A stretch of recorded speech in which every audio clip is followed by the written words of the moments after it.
If you have been taking a PPI like omeprazole, pantoprazole, or an H2 blocker like Pepcid, famotidine, and you are still experiencing symptoms of reflux, heartburn, chest pain, throat soreness, mucus production, coughing, postnasal drip, you are not alone.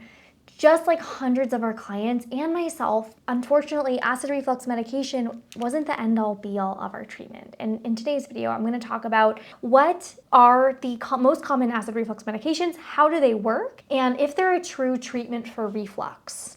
So a little bit of backstory on me and why you should listen to me. Well, you don't have to, but here's why you might, is because I struggled with GERD for years. I had really, really severe GERD symptoms, and I tried everything to overcome my symptoms, from all the supplements, all the diets. I saw all the doctors and specialists. And it wasn't until I really took control of my health, my nervous system, my nutrition, and approached it from a holistic root cause approach that I was able to overcome my symptoms, and I no longer have gastroesophageal reflux disease. So you can learn more about my story here and how I did that in this updated video. But I am also a registered dietitian who specializes in reflux, who has helped hundreds of people with reflux, and our private practice, Flora Nutrition, that is what we specialize in, is reflux, digestive issues, IBS, gastritis, hiatal hernia, Barrett's. We've helped thousands of people at our practice. And so we have a lot of data, and we have a lot of understanding about these medications and how they work in the body. And one of the most frustrating things when you get prescribed a medication for reflux is that you're not really told how it works. And so when you're given these medications, the idea is that these medications reduce acidity in the stomach. So they stop your stomach cells essentially from producing acid, which is produced to help you digest your food and absorb your nutrients. But when you're having persistent reflux, your stomach contents are moving up into the esophagus, and they should not be there. When they move into the esophagus, this is really irritating and inflammatory. And so the doctor's goal is to reduce inflammation in the esophagus and in the lower esophageal junction, this area that connects the stomach to the esophagus, where a lot of inflammation can build up if you're consistently having reflux bumping up against here. That's why a lot of people get that pain underneath the rib cage or pain in between their shoulder blades when you have reflux, because this area, the lower esophageal junction, is right in that area.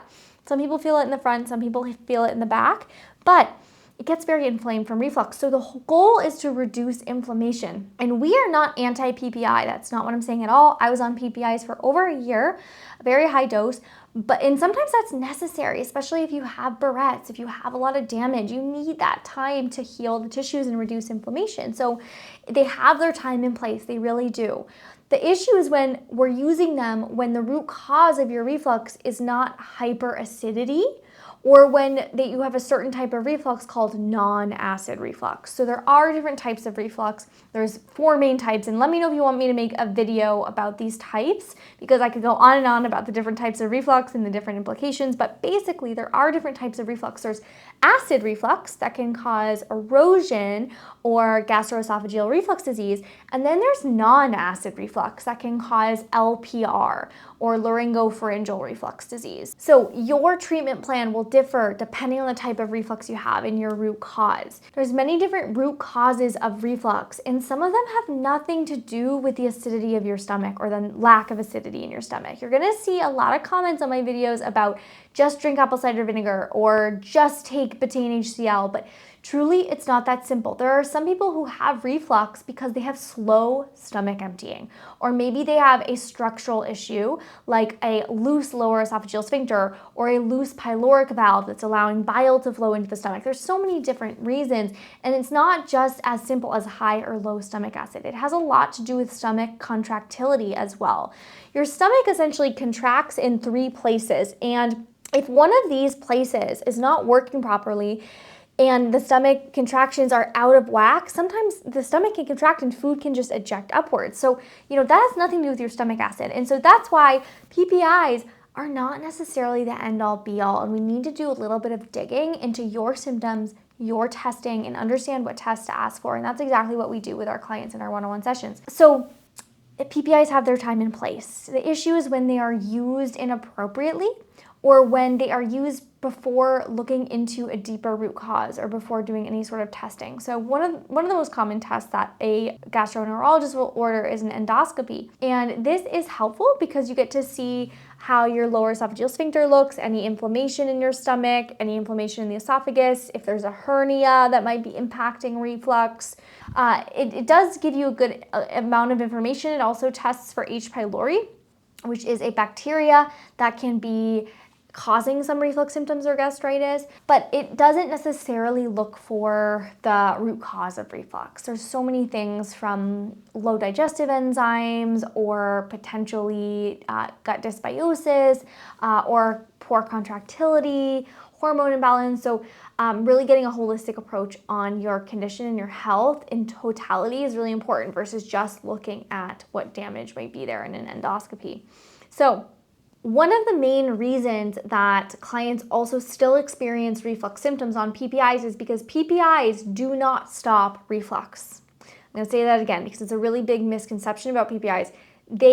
Although they reduce the acidity of the reflux most likely continues to happen if you do not address it with nutrition and lifestyle and strategic supplementation, which I'm going to get to. And I have a lot of videos on my page about supplementation and nutrition, but PPIs do not stop reflux. My clients are mind blown to find this out, and it's really frustrating that this is not necessarily explained to us in a session. I know when I had reflux, my doctor did not explain to me that PPIs don't stop reflux. I didn't really know how they were working in my body, and it's really important to know how they're working. The reflux is not necessarily being blocked at all. So it can happen, it's just less acidic, so you might not feel it as much if you're someone with acidic reflux.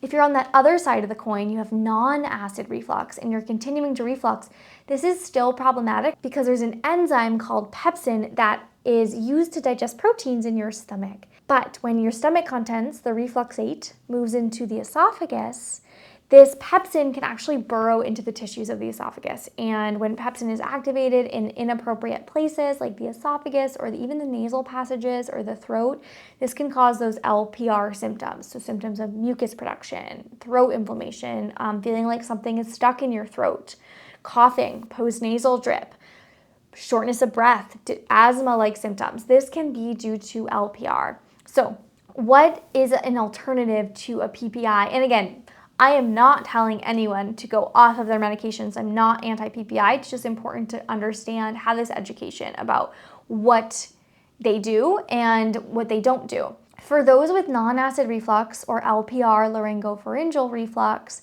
the silent reflux symptoms that are not necessarily heartburn, but more of those throat, respiratory symptoms, alginate therapy can be really, really helpful. So alginates work by creating this gel barrier at the top of the stomach that actually can physically block that reflux from moving into the esophagus.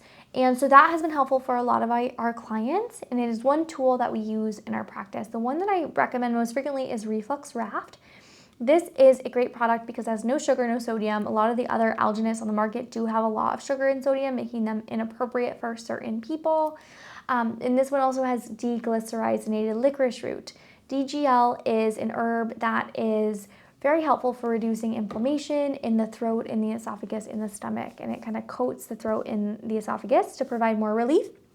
It doesn't impact blood pressure, so this is a great thing, and the link down below to try it out is in the description. So far, we've discussed how PPIs don't actually stop reflux. They just reduce the acidity. So what actually stops reflux? Well, this is unique to every person because we have unique root causes, but in general, nutrition and lifestyle are the first line of defense right now. Other than medications and surgery, nutrition and lifestyle is how to prevent your symptoms. And we have to understand what are the factors that are driving your reflux symptoms. So number one is really understanding your unique and personal triggers.